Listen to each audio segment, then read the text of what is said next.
दोस्तों इस वीडियो में हम बात करने वाले हैं 5 इम्पॉर्टेंट अंगों के बारे में जो पुरुषों के अंग हैं जिनके बारे में पुरुषों को अवश्य पता होना चाहिए। तो एक एक करके इन ऑर्गन्स के बारे में बात करते हैं। सबसे इम्पॉर्टेंट जो इनमें है वो है गदूद यानी प्रोस्टेट। तो बहुत सारे पेशेंट्स मेरे पास जब आते हैं तो उनको पता नहीं होता है प्रोस्टेट क्या, एकदम चौकन्ने हो जाते हैं कि सर आपने कौन सी भाषा में कौन सा वर्ड बोल दिया है। तो प्रोस्टेट एक ग्लैंड है बेसिकली जो हमारे यूरिन के रास्ते के आसपास होती है। तो आपको समझाने के लिए इस डायग्राम का इस्तेमाल करते हैं। तो दोस्तों बेसिकली ये प्रोस्टेट है हमारा और ये हमारे ब्लैडर है और ये हमारा पेशाब का रास्ता है। जो ये प्रोस्टेट ग्लैंड है ये पेशाब के रास्ते के चारों तरफ होती है और ये पेशाब का रास्ता बिल्कुल प्रोस्टेट के बीचों बीच से निकलता है। अब फ़र्ज़ करें कि ये प्रोस्टेट ग्लैंड बढ़ जाती है या इसमें कोई सूजन आ जाती है या कोई इन्फेक्शन आ जाता है, तो बढ़ोतरी की वजह से या सूजन की वजह से ये पेशाब के रास्ते को दबा देती है, जिसकी वजह से मरीज़ को पेशाब करने में काफ़ी समस्या आती है। अगर ये प्रोस्टेट ग्लैंड बाहर की तरफ बढ़ती है तो ये कोई दुखदाई नहीं होती दोस्तों, बट अगर ये पेशाब के रास्ते में बढ़े या मसाने में इसका मीडियल लोब बढ़े तो ये पेशाब के रास्ते में तंगी पैदा कर सकते हैं और मरीज़ को काफ़ी दिक्कत दे सकते हैं। पेशाब में अगर कोई इन्फेक्शन होता है दोस्तों तो वो भी प्रोस्टेट के अंदर काफ़ी इजीली जा सकता है, स्पेशली अगर पेशाब करने में कोई रुकावट हो, और इसको हम प्रोस्टेटाइटिस कहते हैं। इस गदूद के अंदर या प्रोस्टेट के अंदर 500 से 1000 गुफाएं होती हैं जहाँ से सीमन बनता है और ये बैक्टीरिया यूजुअली इन गुफाओं में जाके छुप जाते हैं और फिर इनको निकालना बहुत मुश्किल हो जाता है बॉडी से। दोस्तों प्रोस्टेट जो है ये इसलिए भी ज़रूरी है क्योंकि आगे चल के इसमें प्रोस्टेट कैंसर का शक रहता है। 70 साल के बियॉन्ड यूजुअली इस कैंसर को कॉमनली पाया जाता है और बहुत कॉमन कैंसर होता जा रहा है भारत में। काफ़ी मेजर सिटीज़ में ये सेकंड मोस्ट कॉमन कैंसर है, इसलिए भी आपको प्रोस्टेट के बारे में थोड़ा जानकारी होनी चाहिए। ये प्रोस्टेट ग्लैंड जो है ये बेसिकली ऐसी जगह है जहाँ पे ये दिख नहीं सकती। इसको देखने के लिए लैट्रिन के रास्ते से इसको चेक किया जाता है। इसको समझने के लिए हम एक दूसरा मॉडल इस्तेमाल करते हैं। तो दोस्तों अब हम क्रॉस सेक्शनल व्यू में देख रहे हैं प्रोस्टेट को। ये हमारा मसाना है और ये हमारा पेशाब का रास्ता है। आप देख रहे हैं कि ये प्रोस्टेट ग्लैंड मसाने के बिल्कुल नीचे है और इसको अगर हम जांचना चाहें तो लैट्रिन के रास्ते उंगली डाल के ही हम इसको महसूस कर सकते हैं। इसमें कोई कमी है तो उसको देख सकते हैं।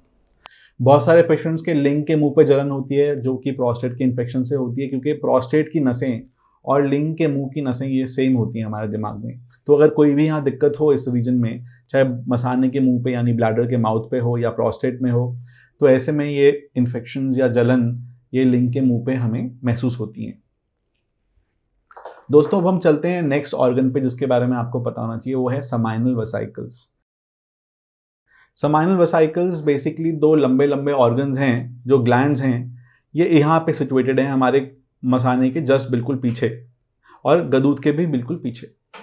इन समाइनल वेसिकल्स का जो मेन काम है दोस्तों वो ये है कि इसमें स्पर्म स्टोर होते हैं और बहुत सारा जो सीमेन का पार्ट है वो इसमें से आता है। Majority of the semen in fact हमारे समाइनल वेसिकल्स से ही निकलता है। जो स्पर्म्स होते हैं वो पूरे सीमेन का 1% या 5% के बीच का हिस्सा होते हैं। ऑलमोस्ट 60% जो सीमेन है वो हमारे समाइनल वेसिकल से बनता है। बहुत सारे पेशेंट्स में कभी कभी सीमेन में ब्लड आता है या सीमेन निकलते समय दर्द होता है या उनको कुछ डिस्कम्फर्ट रहता है नीचे के हिस्से में। तो उन सब पेशेंट्स में जब हम चेक करते हैं तो बहुत बार इस समाइनल वेसिकल में हमें इन्फेक्शन मिलता है। तो दोस्तों इस समाइनल वेसिकुलाइटिस जिसको हम कहते हैं, इस इन्फेक्शन के बारे में और समाइनल वेसिकल नामक इस अंग के बारे में, इस ग्लैंड के बारे में हमें अपने बॉडी के बारे में पता होना चाहिए दोस्तों ये जो हम ग्लैंड देख रहे हैं हमारा समाइनल वेसिकल है। जैसे कि आप देख पा रहे हैं हमारे ब्लैडर के पीछे है और प्रोस्टेट के भी बिल्कुल पीछे है और जो हमारे सिक्रीशंस एपिडिडमिस या टेस्टिस से निकल रहे हैं वो भी वास डेफरेंस नामक एक नली द्वारा इस समाइनल वेसिकल में ही जुड़ रहे हैं और फिर वहाँ से पूरा सीमन बन के ये हमारे पेशाब के रास्ते में रिलीज़ होता है। समाइनल वेसिकल के अंदर भी कोई दिक्कत हो तो उसको देखने के लिए हमें लैट्रिन के रास्ते से ही इसको फील करना होता है या फिर एक अल्ट्रासाउंड द्वारा इसकी जाँच की जा सकती है। दोस्तों अब हम बात करते हैं थर्ड इंपॉर्टेंट ऑर्गन की, जो कि है हमारे एपिडिडाइमिस।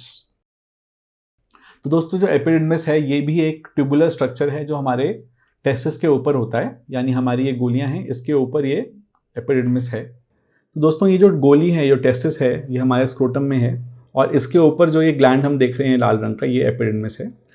जो स्पर्म्स हैं वो इस टेस्टिस से बनते हुए एपिडिडमिस में जाते हैं और फिर वहाँ से मैच्योर होते हुए एक ट्यूब द्वारा इस एपिडिडमिस के ट्यूब से निकल के फिर इस वास नामक नली से मिलते हुए पेशाब के रास्ते से रिलीज़ होते हैं।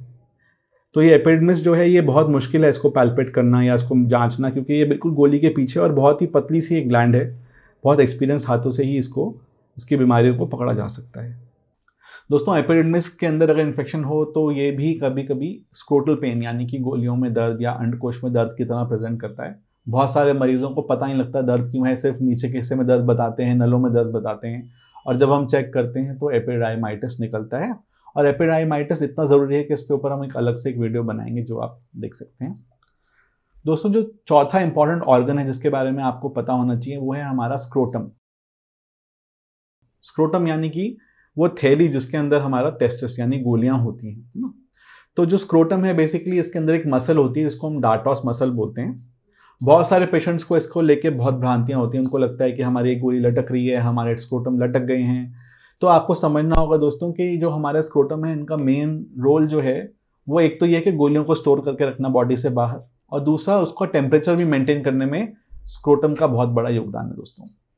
तो जब हमारे बॉडी के आसपास गर्मी होती है तो ये स्क्रोटम जो हैं ये थोड़ा सा लूज हो जाते हैं, बॉडी से दूर ले जाते हैं टेस्टिस को, ताकि वहाँ का टेम्परेचर जो है 2 डिग्री कम मेंटेन हो सके। ऐसे ही जब बहुत ज़्यादा सर्दी होती है तो टेस्टिस के तापमान को बराबर रखने के लिए स्क्रोटम जो है वो कॉन्ट्रैक्ट हो जाते हैं, यानी कि गोलियाँ जो हैं बॉडी के पास आ जाती हैं ताकि उनको हीट वहाँ से मिल सके। और इसके अंदर बहुत सारे लोगों को ऑटोनॉमिक डिसरेगुलेशन रहते हैं, या कभी कभार उनको लगता है कि हमारे ज़्यादा बॉल्स लटके हुए हैं, या कभी कभी उनको लगता है एक गोली ऊपर है एक नीचे है।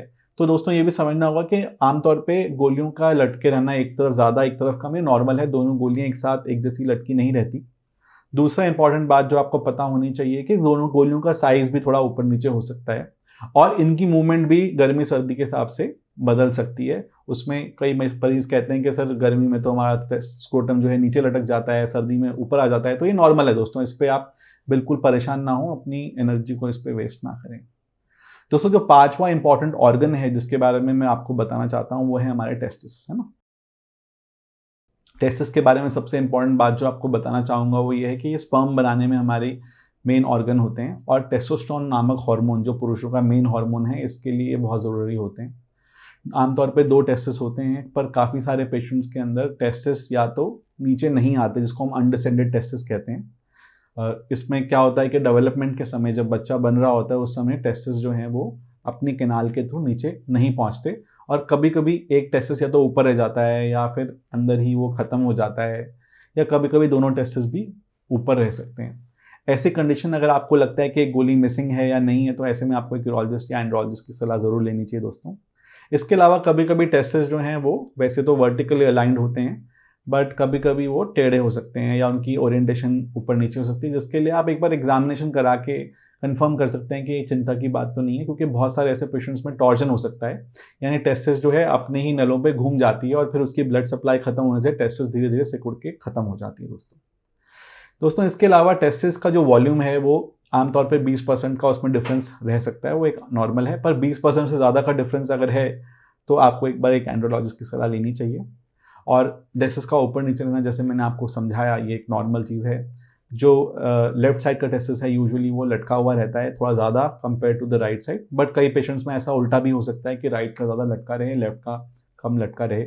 ये सब नॉर्मल वेरिएशन हैं, इसके लिए चिंता करने की हमें ज़रूरत नहीं है दोस्तों। जो भी मेरे दोस्त 25 ईयर्स से 35 ईयर्स के बीच में हैं उनको एक बहुत इंपॉर्टेंट सलाह मैं देना चाहूँगा कि टेस्टिस जो है इनके अंदर एक ट्यूमर हो सकता है, इसको हम टेस्टिकुलर कैंसर कहते हैं, और इसको पकड़ने के लिए एक सहयोग आप सबका चाहिए कि आप अपने टेस्टिस को नहाते समय ज़रूर ढंग से एक बार चेक किया करें कि इसमें कोई गांठ तो नहीं है, इसमें कोई लंप या बम्प तो नहीं है।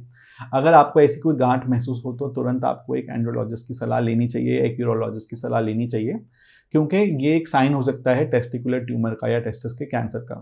तो रेगुलरली दोस्त हफ्ते में एक बार अपना टेस्टिस आप नहाते समय ज़रूर ढंग से चेक किया कीजिए। जैसे कि फीमेल पेशेंट्स को हम कहते हैं कि अपने स्तन, तो दोस्तों नहाते समय ज़रूर आपको अपना एक टेस्टिस हफ्ते में एक बार चेक करना है। जैसे कि फीमेल पेशेंट्स को हम कहते हैं कि उनको अपने स्तन का जांच खुद करना चाहिए, इसको हम ब्रेस्ट सेल्फ एग्जामिनेशन कहते हैं। वैसे ही पुरुषों के लिए हम टेस्टिकुलर सेल्फ एग्जामिनेशन की सलाह देते हैं हफ्ते में एक बार। और जब भी आपको ऐसा लगे कि आपको कुछ इसमें अनयूजुअल लग रहा है, कोई लंप या बम्प लग रहा है, तो आप एक यूरोलॉजिस्ट से मिलें। दोस्तों मैं आशा करता हूं कि इस वीडियो में ये 5 जो मैंने आपको इंपॉर्टेंट ऑर्गन्स बताए, जो अंग बताए, इनके बारे में आपको कुछ नई जानकारी मिली होगी, और इनसे संबंधित अगर कोई भी आपके सवाल हो तो आप हमसे ज़रूर पूछ सकते हैं, हमें लिख सकते हैं। धन्यवाद।